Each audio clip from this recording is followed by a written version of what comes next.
de el ex secretario general de las Naciones Unidas, Ban Ki-moon.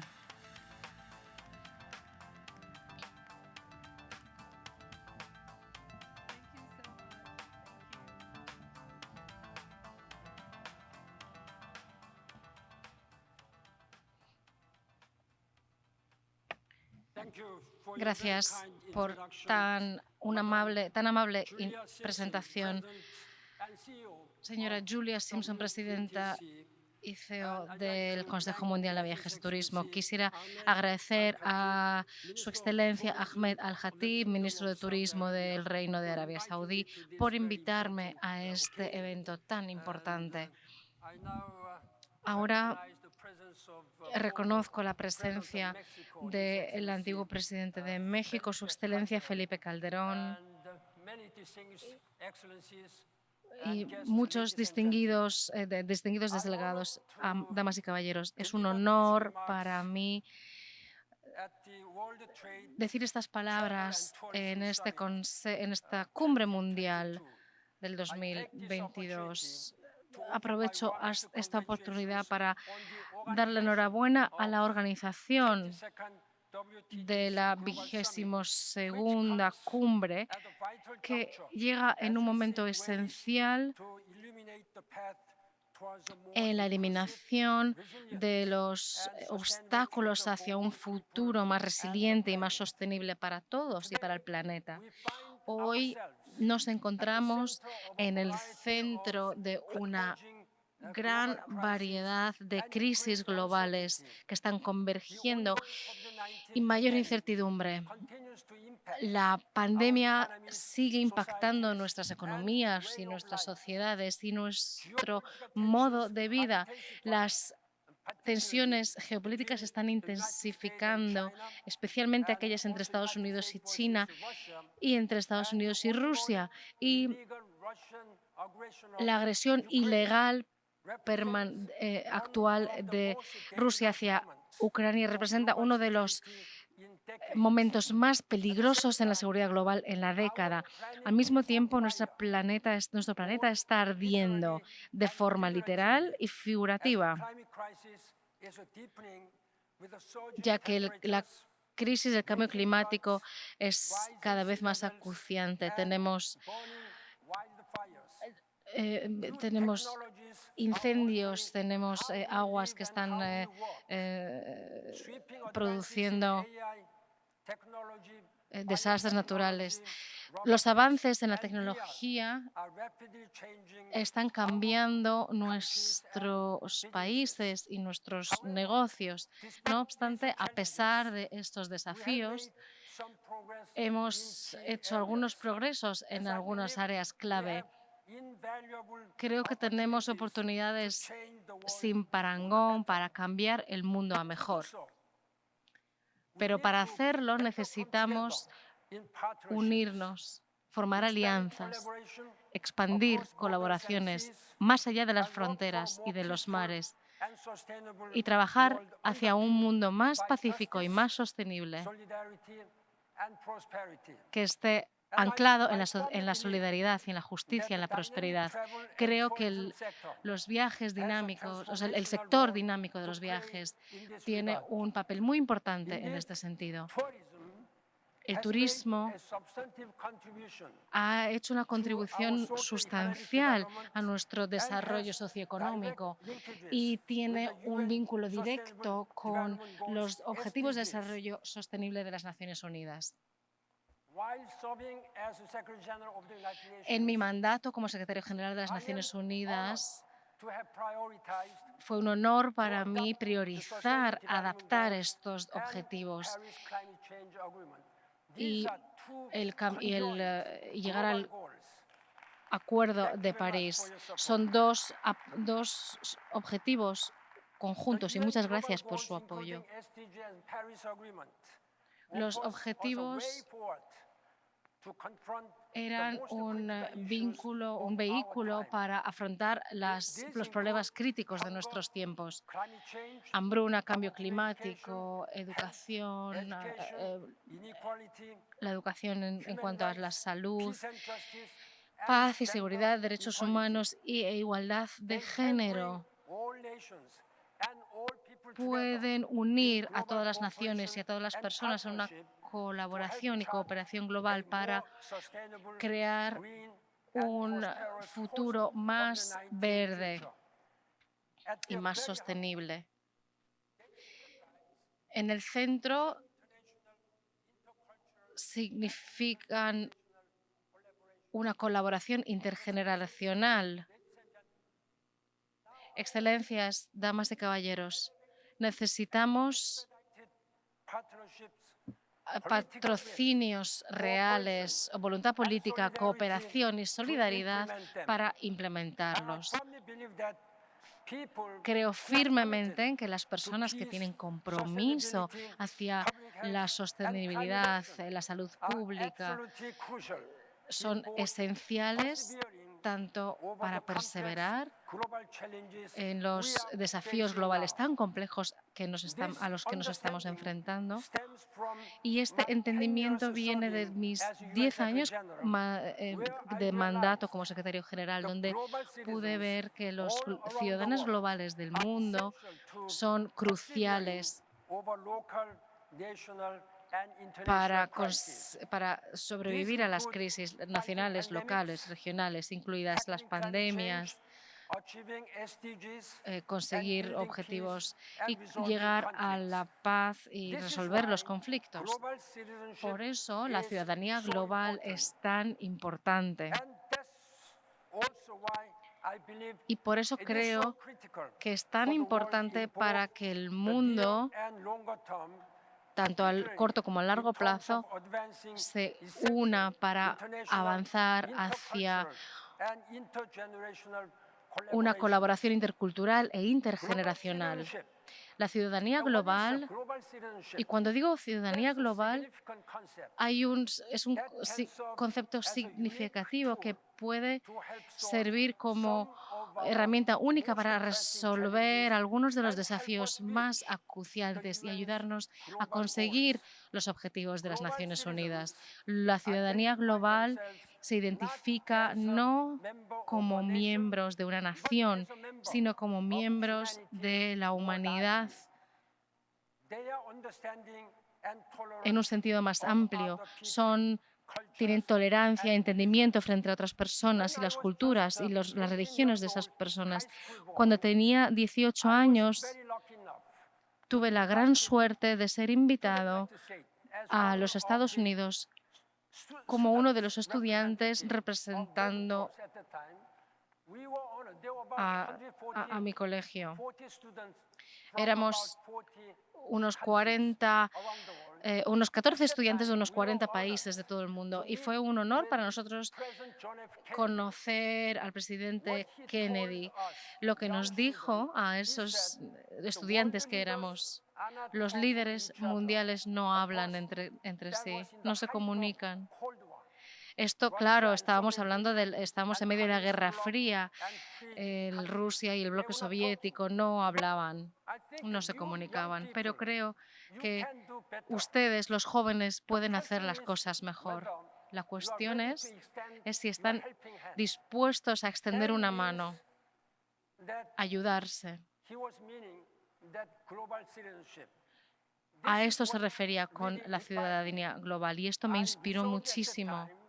En ese momento decidí que quería hacer algo por mi pobre país y resolví que quería ser diplomático, aunque nunca pensé que un día me convertiría en secretario general. Yo quería convertirme en un diplomático de Corea. Ahora, para mí fue un honor poder llevar a cabo ese mandato como secretario general. Pero esto fue lo que me dijo el presidente Kennedy y que se ha grabado en mi mente. La ciudadanía global, vengan de donde vengan, Estados Unidos, Corea, Japón, Arabia Saudí, no importa, no hay fronteras hoy en día. No hay fronteras entre los países. Pero en ese momento había muchas más fronteras. Lo que nos dijo es que necesitamos convertirnos en una ciudadanía global.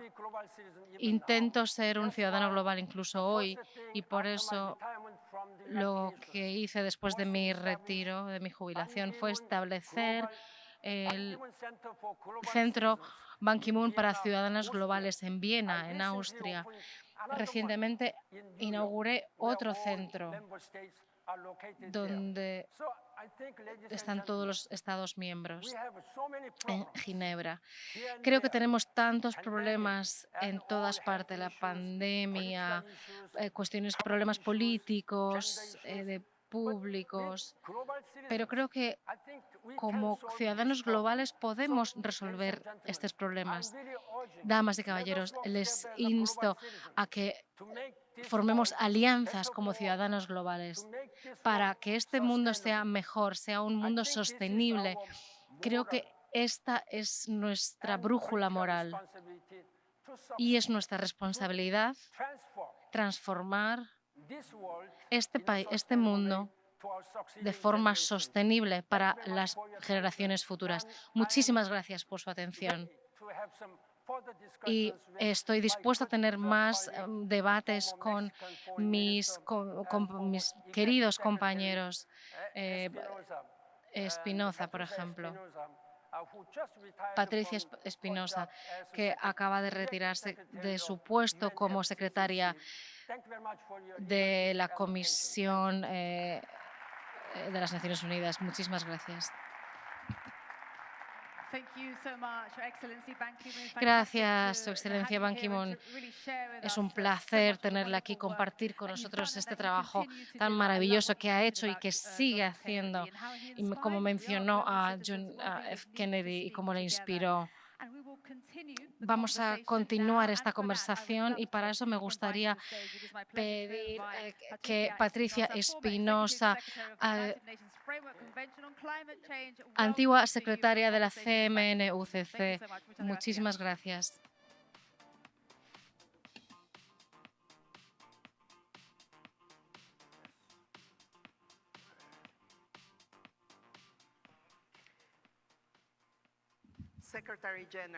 Secretario General, no puede imaginarse el honor que es para mí poder conversar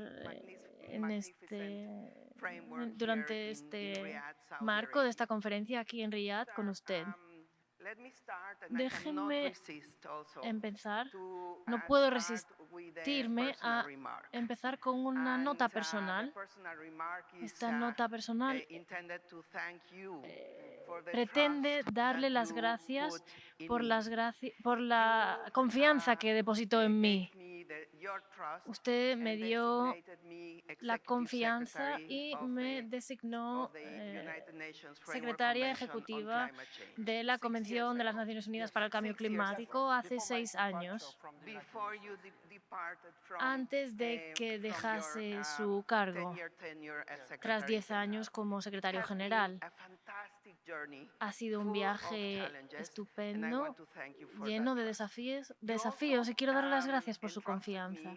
También me confió la labor de ser parte de un panel de alto nivel que realizó el informe sobre el cambio climático. En aquel entonces, el presidente de Indonesia, Susilo Bambang, y el primer ministro de Camerún y el presidente Aylin Salif de Liberia.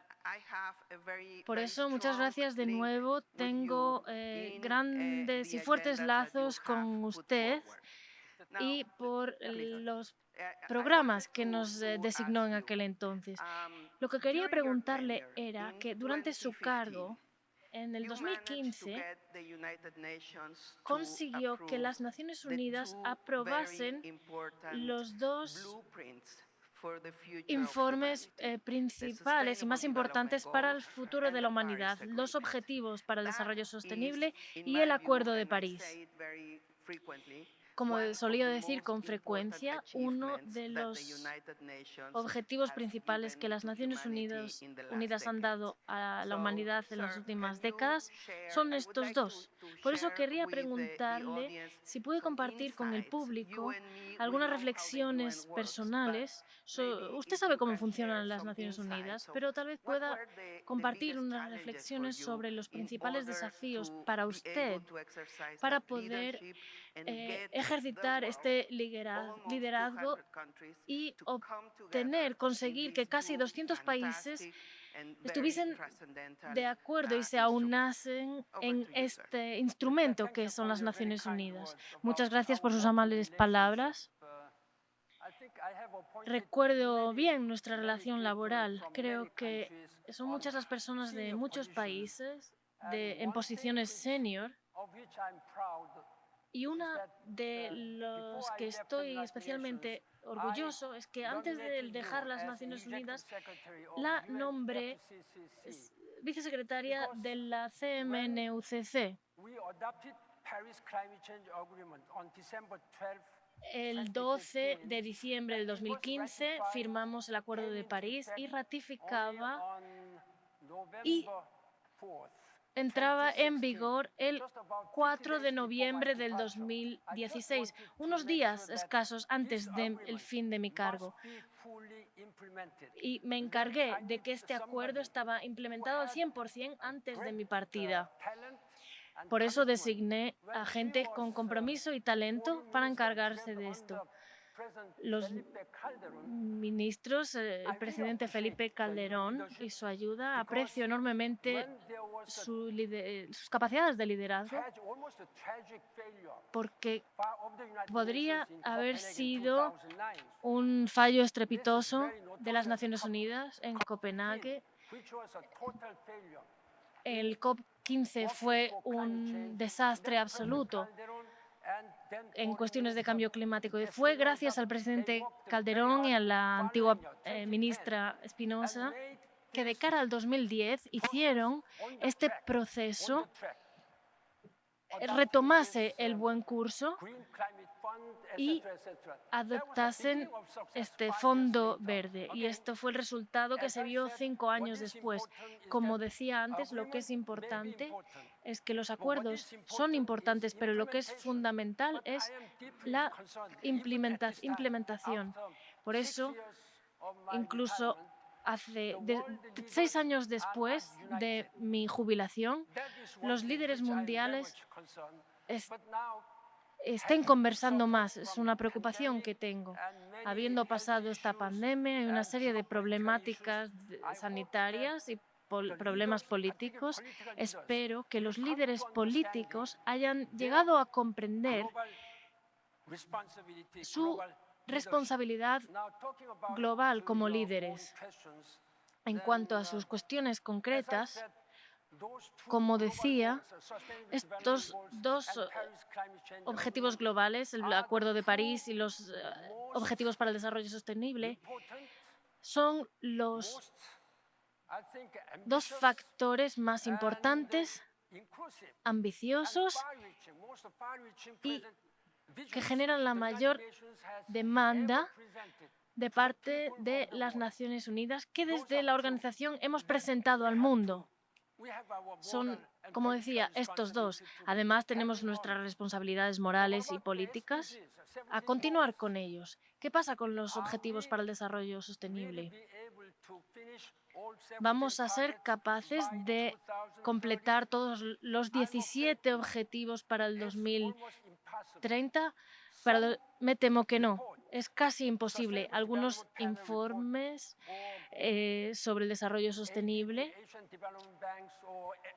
el Banco para el Desarrollo y otras instituciones sugerían que necesitaríamos hasta el 2053 en Europa, y en el caso de los países africanos sería en el 2060, el momento en el que todos esos objetivos podrían ser alcanzados e implementados.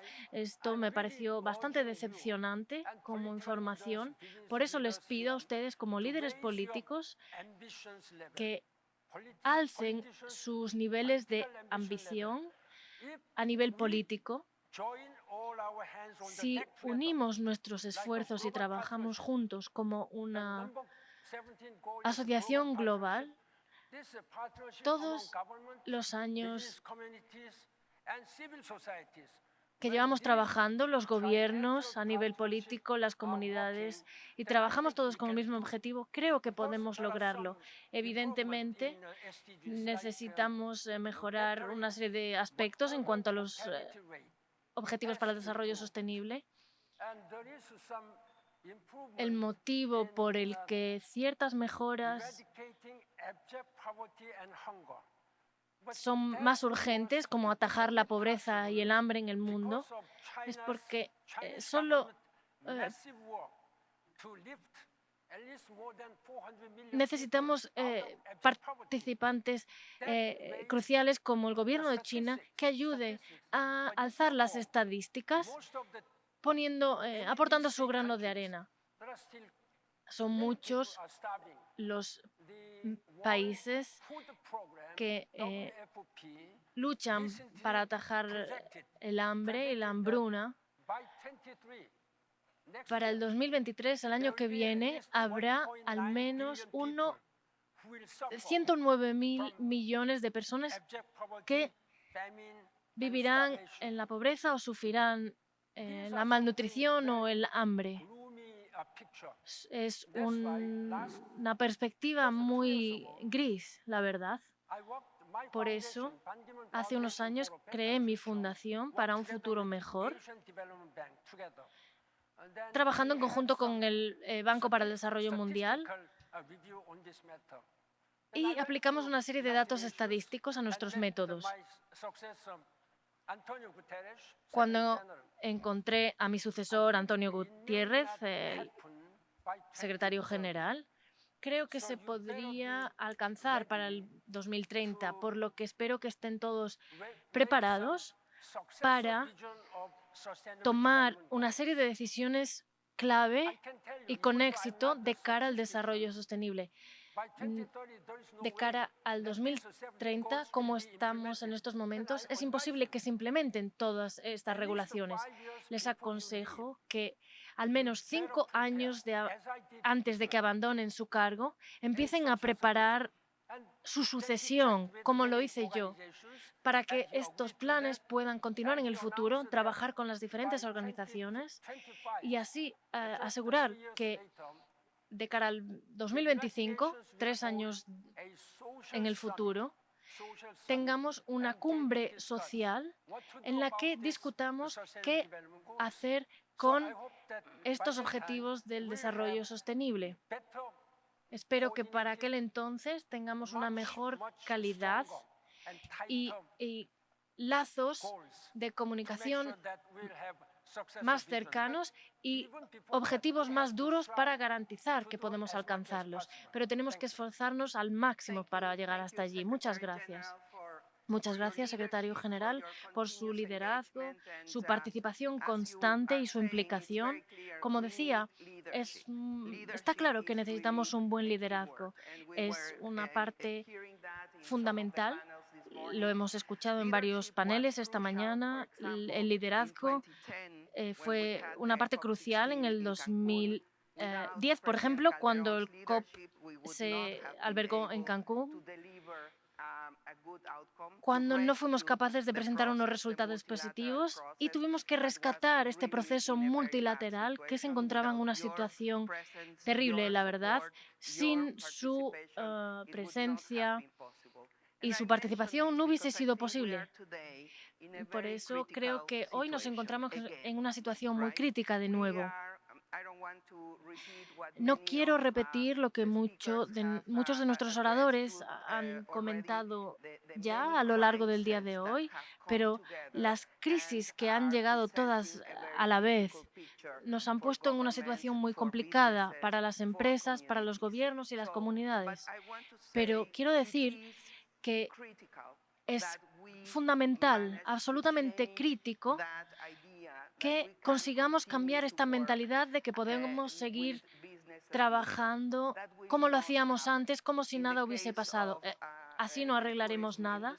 En el caso de la industria del turismo, por ejemplo, es absolutamente necesario cambiar el modo en el que funcionamos, no solo en cuestión de naturaleza o del clima, sino para la supervivencia del sector mismo. Así que, secretario general, en este contexto tan complicado,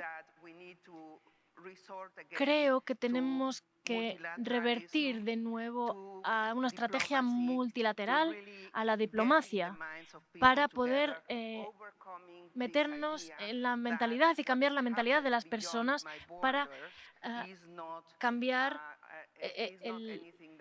las soluciones y esta mentalidad de pensar que si ya no está más allá de mis fronteras no es algo que me afecte. Esto no es sostenible a largo plazo. Así que coméntenos, por favor, cuáles serían sus reflexiones sobre cómo seguir hacia adelante. Es muy fácil criticar y después dar una serie de respuestas rápidas y soluciones. Muchos dicen que el sector está en crisis y la diplomacia está en crisis, y en concreto el multilateralismo. Pero ¿por qué seguimos revirtiendo este método? Porque los Estados miembros y los poderes gubernamentales, como decía en mi discurso, el Estado de China, por ejemplo, no están en buenas relaciones con el resto del mundo. Rusia se ha convertido casi en un paria a nivel gubernamental mundial por la situación que han creado en Ucrania. Tiene que existir un liderazgo político renovado que pueda asegurar que este multilateralismo y este simbolismo y que la mayor organización supragubernamental, como son las Naciones Unidas, pueda implementar, como han escrito, una serie de políticas. Por ejemplo, el otro día estaba en la oficina, cuando yo estaba en el cargo, perdón, la cuestión del cambio climático, en aquel entonces China no quería implicarse en este tema. En aquel entonces trabajé muy duro para que el presidente Obama y el presidente Xi Jinping se reuniesen. Creo que fui capaz de convencer a la comunidad global de que esto era lo que éramos capaces de hacer para ayudar de cara al Acuerdo de París. Pero como digo repetidamente, esta ciudadanía global, con la pasión y la compasión de todos nosotros trabajando juntos, creo que somos muchos los líderes que tienen esta pasión. Y cuando tenemos esta pasión acompañada de compasión, no podemos imaginar hacia dónde nos dirigimos. Por eso siempre digo que los líderes tienen que tener una mentalidad global con una gran pasión y ambición, pero una pasión que tiene que venir de la mano de la compasión, porque solo así podremos tomar la dirección adecuada. Pero son todavía muchas las personas que no son capaces de abandonar los umbrales de pobreza en los que están sumidos. No existe esta voluntad política de ayudar desde las Naciones Unidas, mi país propio, Corea, Estados Unidos y nuestra organización. Pero los presidentes y los primeros ministros, los líderes, al final del milenio anterior, cuando mi predecesor Kofi Annan comentaba que el 0,7% sería donado a países, el 0,7% del PIB sería donado a países en desarrollo, era un primer paso, pero en realidad solo estamos donando el 0,5% y son solo 6 países que han mantenido esta promesa y son Japón, Francia, Alemania Por ejemplo, no lo han mantenido. Incluso en mi propio país, lamento decir que no han sido capaces de mantener esta promesa. Se hizo esta promesa en aras de la confianza en el multilateralismo.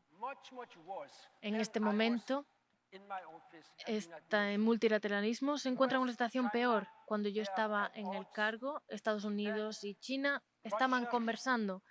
Después, ahora mismo, Rusia está prácticamente aislada de la comunidad internacional. ¿Quién puede resolver esta situación? Me encontré con el secretario general hace unas semanas y pasé a ser miembro del ELDES, que fue un cargo que dejó claro que teníamos que resucitar esta diplomacia, este multilateralismo. Nos reunimos de nuevo los 15 miembros del Consejo de Seguridad de las Naciones Unidas. Fui muy crítico con los miembros del Consejo de Seguridad. Si el multilateralismo no funciona, significa que el Consejo de Seguridad está dividido. Estados Unidos y China, Rusia, Francia y el Reino Unido, estos participantes principales están completamente divididos. Así que sea lo que sea que ocurra, bien, si Rusia dice que no o China dice que no, es el fin de la discusión. Por eso les urjo a que debe existir una unidad en el Consejo General lo antes posible. Gracias. Muchas gracias, secretario general. Sí, en el programa de las Naciones Unidas, la reforma del Consejo de Seguridad ha estado ahí de forma permanente durante décadas y no parece que avancemos, pero estoy completamente de acuerdo con usted en cuanto a lo que comenta sobre la compasión en el liderazgo para poder construir confianza, que son elementos clave para poder permitir que el mundo se aúne. Esto realmente requiere que la gente se ponga en la situación de los demás, que la gente realmente comprenda que cuando hablamos de cambio climático, hablamos de la vida en el planeta como lo conocemos, de la supervivencia de nuestra misma especie, de la supervivencia de otras especies también. Y en mi opinión, en este respecto, y de nuevo estoy de acuerdo con usted, tenemos que buscar líderes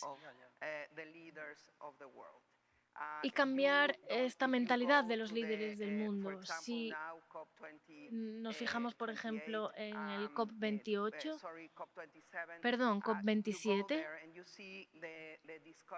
vamos y prestamos atención a las discusiones que tienen lugar y no está ocurriendo nada realmente. No existe un programa que recoja la importancia de esta amenaza, que es la mayor amenaza que el planeta ha afrontado jamás.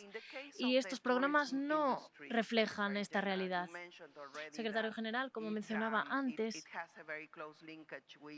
está muy estrechamente ligado a los Objetivos para el Desarrollo Sostenible.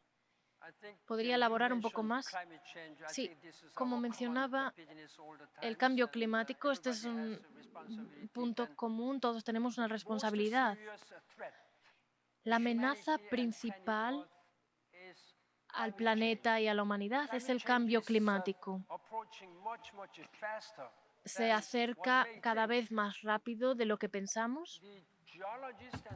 Los geólogos y los científicos nos han alertado de que no veremos los próximos 100 años si no tomamos la cuestión en nuestras manos ahora mismo y emprendemos acciones necesarias.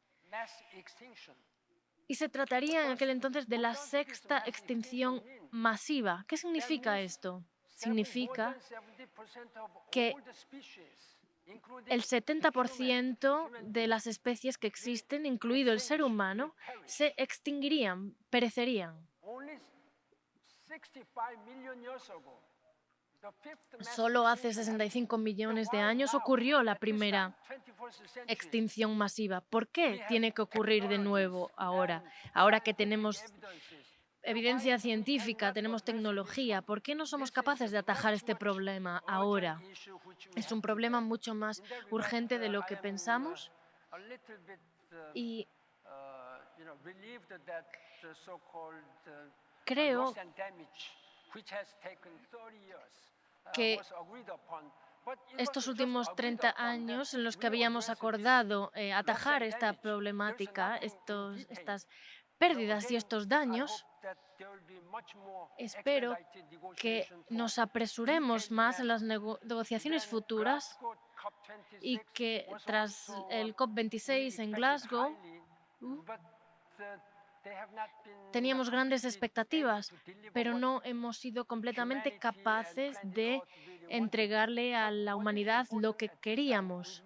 Lo que es importante en estos momentos es que sabemos lo que tenemos que hacer. En cuanto a su pregunta, la relación entre los viajes, el turismo, la sostenibilidad, el cambio climático, creo que es todo una pieza. Si no implementamos objetivos para el desarrollo sostenible, no habrá manera posible para que la gente pueda disfrutar del turismo o tener experiencias interculturales, por lo que realmente aprecio los esfuerzos del Reino de Arabia Saudí por la rápida implicación que han hecho y el uso del turismo como un argumento para implementar objetivos sostenibles en el sector. El desarrollo sostenible y el turismo deben ir de la mano. Es importante entender qué tipo de beneficios el turismo puede traer a la hora de implementar estas políticas más sostenibles. La cosa más importante es la economía y los puestos de trabajo. Tener un trabajo decente y poder garantizar un desarrollo sostenible de la economía. A través del turismo se puede crear una serie de recursos financieros increíbles. Me comentaban antes que, de acuerdo con los informes de la WTTC, más del 10% del PIB mundial proviene del sector de los viajes y el turismo. Esto representa una décima parte del PIB mundial. Es una parte enorme. Tiene una gran involucración con el sector del agua, de la energía, con el desarrollo de ciudades y de ciudades sostenibles. Esto tiene un efecto educacional. Se puede aprender una cultura diferente a través de conocer a personas de otros países. Casi todos los objetivos del desarrollo sostenible y de esta visión están muy estrechamente ligados al turismo. Por eso, este evento de la WTTC es tan importante y tenemos que seguir trabajando juntos.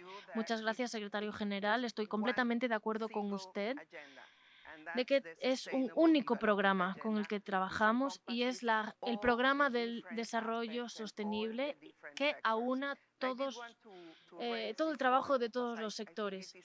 Me alegra que haya hablado de este tema porque creo que también es importante comunicar a nuestros compañeros del sector privado que participan en la conferencia la importancia de su contribución al desarrollo sostenible, al poder alcanzar estos objetivos de desarrollo sostenible.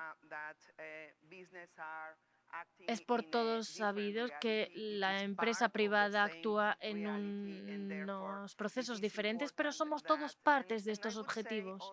Y diría también, me gustaría decir que vemos tantos ejemplos.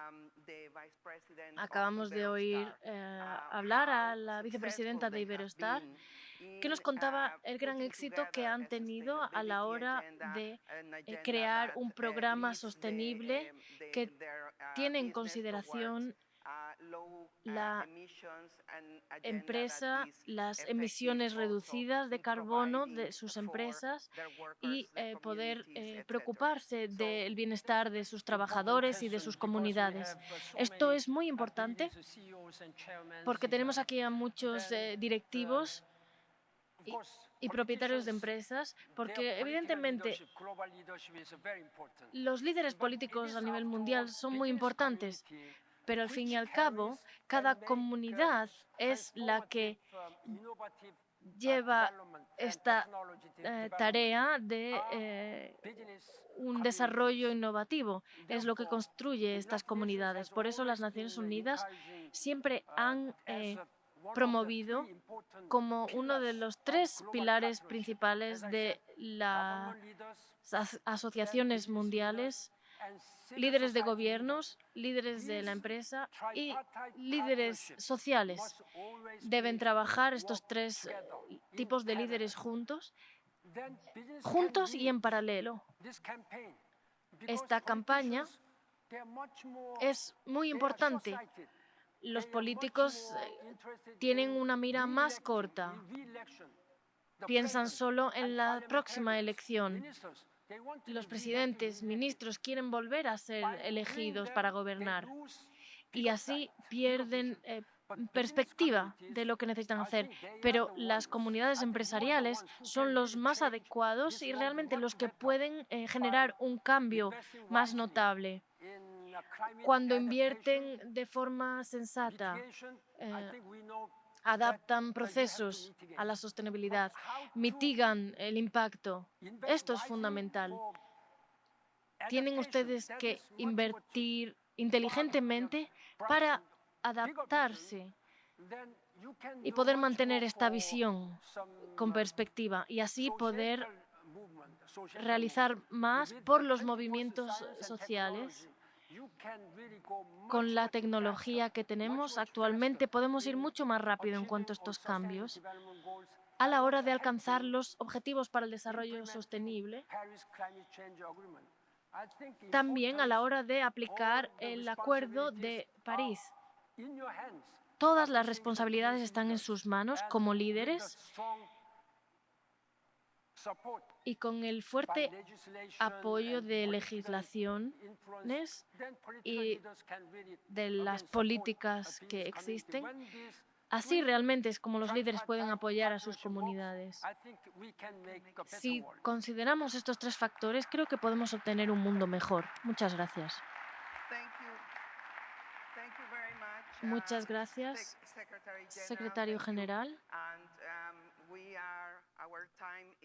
Se ha terminado nuestro tiempo, pero antes de acabar, quisiera dar las gracias de nuevo al ministro de Turismo de Arabia Saudí, Su Excelencia Al-Khatib.